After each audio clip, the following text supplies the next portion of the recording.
everyone and welcome to my channel. I'm Mirna Gabriel, I'm a fantasy author and I love reading classic novels. And in this channel I talk about all the classic books that I read. Today we're going to have a light discussion about North and South by Elizabeth Gaskell.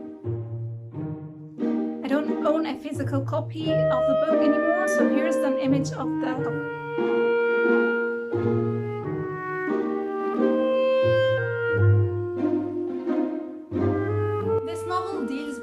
Subjects like the working conditions of 19th century industrialization and the relations between masters and workers. But we're not going to talk about this in depth. In this video, we're going to have an overview of the whole novel.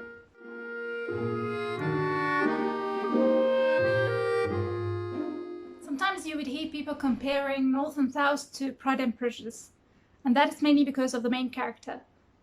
We see a lot of similarities between Margaret Hale and Elizabeth Bennet from Pride and Prejudice. I have a video linked here for Pride and Prejudice if you would like to see it. But if you're going into North and South thinking that it's another version of Pride and Prejudice, let me tell you that no, it's a very different story and a very different atmosphere. Also, don't let any adaptation make you think that this is a romance. This book is not about the romance. There's always been sort of a debate about whether this book was meant to be a romance or a social problem novel. It has a romantic story, but believe me, it's very different from the kind of romantic stories that comes to mind when we think of romantic stories. Anyway, let's jump into the brief summary and the big highlights. The main point of view in this novel is 19-year-old Margaret Hale. The story starts with her being at her wealthy aunt's house at London, where her parents sent her to live. She lives with her aunt for almost 10 years, and when Margaret's cousin Edith marries Captain Lennox, Margaret chooses to go back home to live with her parents at the south village of Helston. She refuses an offer of marriage by Captain Lennox's brother Henry, and right after that her father, who is a local preacher, informs her that he was going to leave his occupation at the Church of England. He was no longer going to be a pastor, and they were going to move to the fictional industrial town known in the book as Milton, which is located at the north side of the country, where he was going to work as a tutor. One of his students is the wealthy and the influential manufacturer John Thornton. This industrial town is specialized in manufacturing cotton, and it is in the middle of the Industrial Revolution. Masters and workers are clashing and the workers are organizing strikes. Initially, Margaret finds the smoky and the grey town of Milton harsh and strange. There is a constant conflict between Margaret and Thornton. They disagree on almost everything, and especially on the working conditions in Milton. She sees him coarse and feelingless, and she also doesn't appreciate the fact that he didn't receive the same education that she did, and that the people of the South believe is important. She prejudiciously looked down on him, ignorant of the fact that he is actually the big deal in town. He is a rich guy who has built his fortune from scratch, and he and the other factory owners in Milton are basically the rulers of this little town. They are the CEOs of big companies, and people look up to them, but Margaret doesn't know that, and she doesn't care. Consequently, Mr. Thornton sees Margaret as haughty. But anyway, he's attracted to her beauty and self-assurance. But gradually Margaret starts to see Mr. Thornton for who he is and for how he has managed to rise from poverty. She stays at Milton for over a year, and during that time she learns to appreciate this town and its hard-working people. Margaret makes a new friend, Bessy, and she goes and visits her from time to time. Both young women benefit from these visits. Bessy has a new caring friend, and Margaret learns not to be hasty in her judgment, especially about the social class and the North. One day, an angry mob of workers break into Mr. Thornton's compound, where he has his home and factory, after he imports Irish workers as a replacement. Margaret almost begs him to go and talk to the people to avoid bloodshed. He goes out to talk with the workers, but they do not want to listen, and they throw something at him. Margaret rushes out and shields him, and the next day Thornton proposes, and Margaret refuses. She feels offended by his assumption that her actions in front of the mob meant that she cared for him. Of course she probably cares, but at this point she doesn't know it, and we as readers are not told if she does. All we know is that Mr. Thornton cares for her, but for the most part of the novel, Margaret is not clear about her feelings. And later, Margaret's brother Frederick, who lives in exile because he's wanted for his part in a naval mutiny, secretly comes to Milton to visit their sick mother. And Thornton sees him with Margaret while she was taking him to the train station, and he assumes that he is her lover.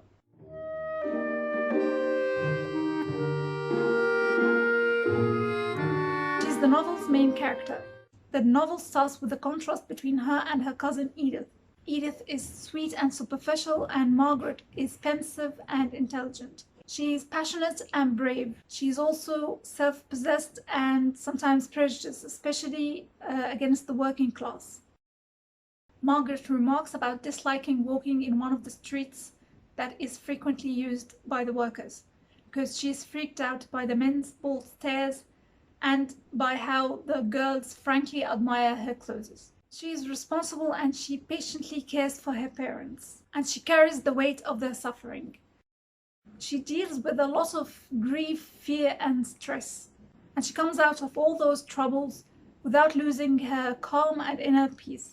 However, at one point she mentions that she feels weary, and that is very un-Victorian characteristic, because at that time self-denial was seen as a feminine virtue. She takes her time to understand and realize her feelings towards Thornton, but she eventually does when she recognizes his merits. She is very loyal to her home at Helston, even though she has practically grown up at her aunt's house in London. Her view of her hometown is very idealized and almost exaggerated and unrealistic. It's probably influenced by her happy childhood memories.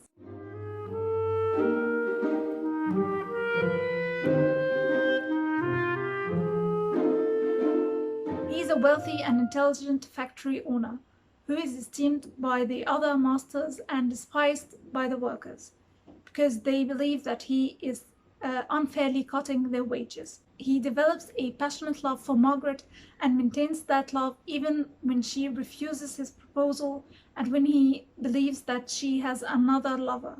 He is convinced that his way is the right way, and he tells his mother that the workers are going to turn to work for fear of being punished for breach of contract. And he was determined to show them that he was going to keep his word and that they would have to keep their word as well. Thornton doesn't care about revenge or antagonizing the workers.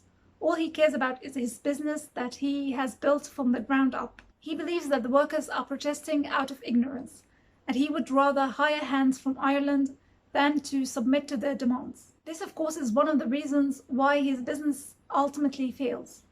And he learns an important lesson, and that is, in order for his business to prosper, the workers need to feel appreciated and wanted, and that their demands are heard. Margaret's rejection of Mr. Thornton's proposal is made worse by his pride, but he is determined to keep on loving her also because of his pride. Again, we see a connection here between Thornton and Darcy from Pride and Prejudice. His pride causes him to make sure that his behaviors are not changed after Margaret's refusal. He sends a basket of fruits to Mrs. Hale as if nothing has happened.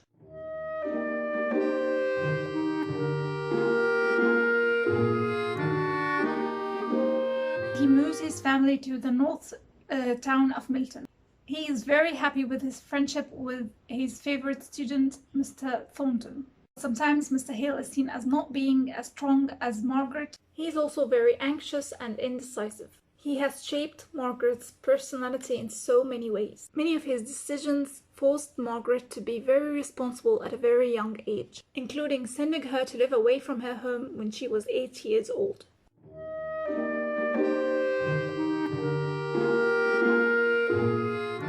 She's the wife of Mr. Hale and the mother of Margaret and Frederick. She is contrasted with her sister who lives in London because Mrs. Hale marries for love and her sister marries for money.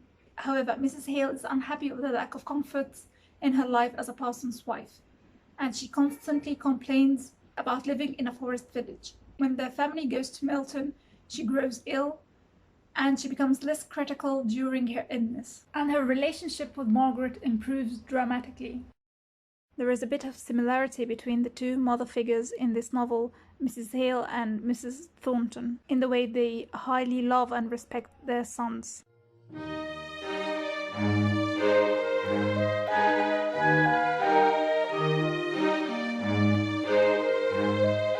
Religion plays an important role in this novel, but it is quickly overshadowed by the class conflict and the love story.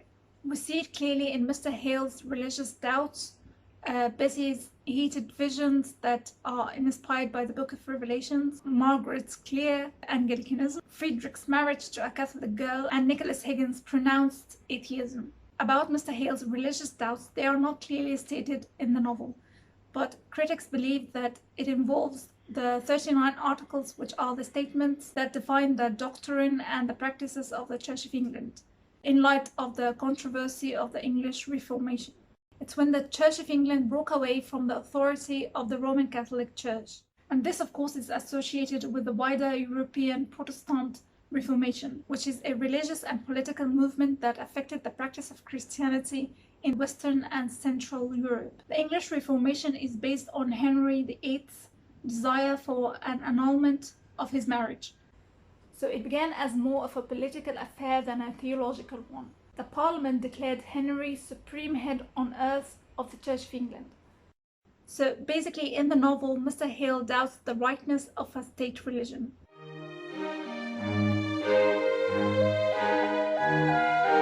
Margaret's life is forever changed, and as much as she is grieving inwardly for leaving Helston, she must be strong and enduring for her parents. Whether it's a romance or a social problem novel, this novel is also about change and about the confusion that follows any kind of change. Margaret changes her home a few times in the novel. Frederick leaves his country and his family. Edith marries and gives birth, and her life changes. Margaret and Thornton go through personal change in their views. Thornton changes his social class. He was poor, now he's rich. When she goes back to Helston, Margaret notices that it has changed. In this novel, basically life means change. This adjustment to change was well described in the first arrival at Milton. There was a period of visual adjustment. Everything looked different. And this demonstrates the mental effort people make to change or to accept change.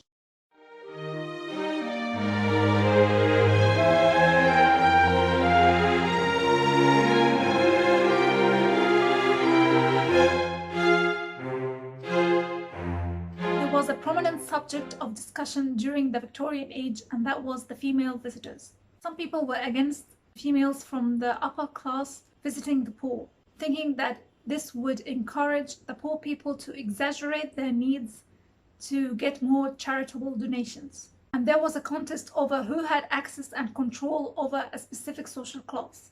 Margaret is seen as the ideal visitor, one that fosters goodwill between classes. Margaret is deeply prejudiced against members of the manufacturing, business and capitalist classes. She also feels superior to the lower classes, both in the north and the south. But when she arrives at Milton, she meets the Higginses and the Thorntons, and her opinions begin to change. Nicholas and Bessy teach her that even though she is above them in the social class structure, this does not mean that she can feel better than them and that she can condescend to them or treat them like charity cases. And Nicholas will not accept money from the Hales. On the contrary, he offers help to those in need, not because he is rich, but because he is genuinely selfless and cares about others. Another case of social class snobbery, in my opinion, is when the Hales were searching for servants in Milton. The housekeeper that came with them from Helston was surprised that the Milton girls did not see it as an honor to work at the Hales, and that they were clear about preferring a position at the factory.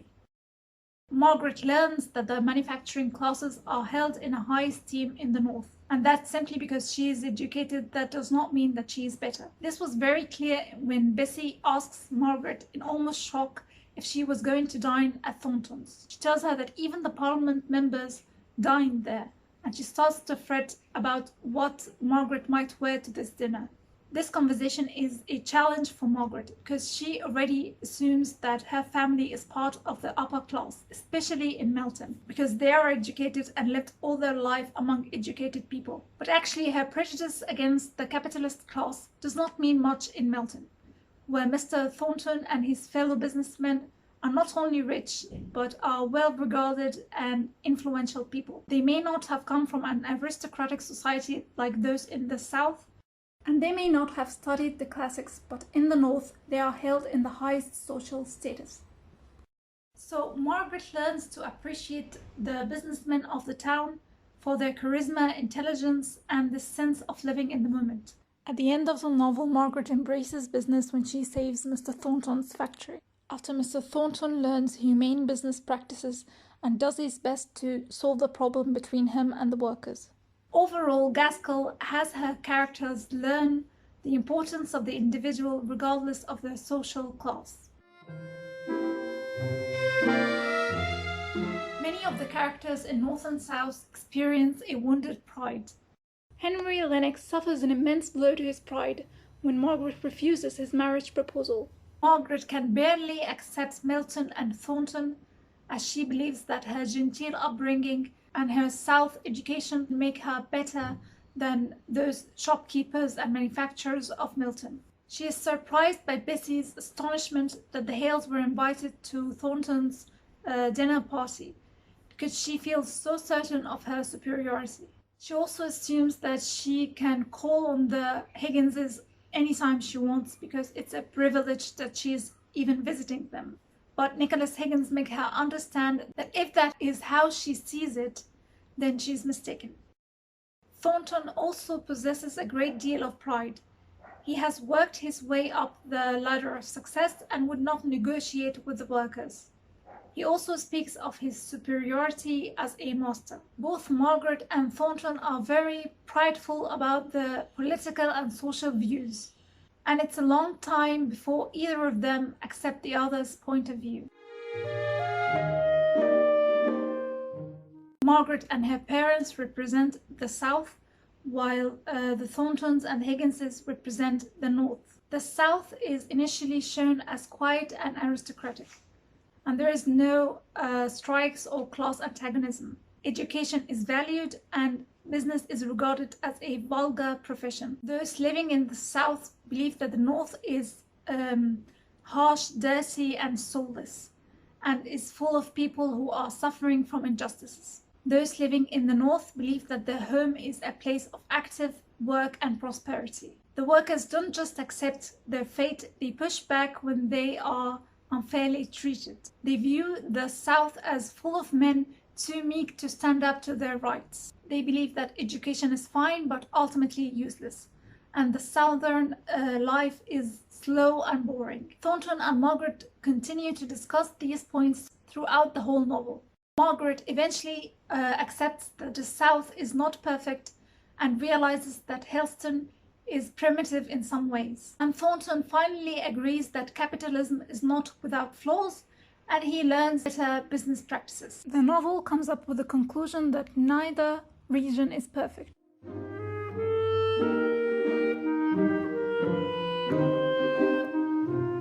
North and South is considered one of the best works of Elizabeth Gaskell and an important piece of Victorian literature. It was first published in weekly installments in a magazine edited by Charles Dickens. Over a span of 1 year, we notice big sentences, the book is full of them, which was not only the style, but since writing for a magazine meant getting paid by the page, Elizabeth Gaskell knew what she was doing here, because the more she wrote, the more she got paid. The novel was originally titled Margaret Hale, but was changed at the suggestion of Dickens to a title that emphasizes the difference between the North and the South, which was a subject commonly discussed at the time. Dickens also wanted this section on Mr. Hale and his religious doubts removed. Many critics have seen this as a mere plot convenience and rather a complicated way to get the Hales to Milton. When Dickens saw the first part of the novel, he believed this was going to be a very religious novel, since there was a big emphasis on Mr. Hale's religious convictions, and this was given so much emotional weight, which suggested that this was going to be a central point in the novel. Some chapters were included at the end of the novel to restore this balance between the North and the South. However, some believe that the ending is too sudden when it comes to Thornton and Margaret's relationship. It's like, and now they love each other, the end. The edition of the book that I had this message at the front. It is addressed to the readers. I'm not sure who wrote it, Elizabeth Gaskell herself or the editor. It basically says that there were passages inserted to resolve the problem of this quick ending. If you have read this book, let me know in the comments how was your reading experience. And if you had any value from this video, like it and subscribe to my channel so that I would know that you want to see more of this content. Also, don't forget to check out the resources and the main points that I left in the description. Next time will be about Prince Caspian by C.S. Lewis. It's the second book in the Chronicles of Narnia series. I hope you enjoyed watching and see you in the next video.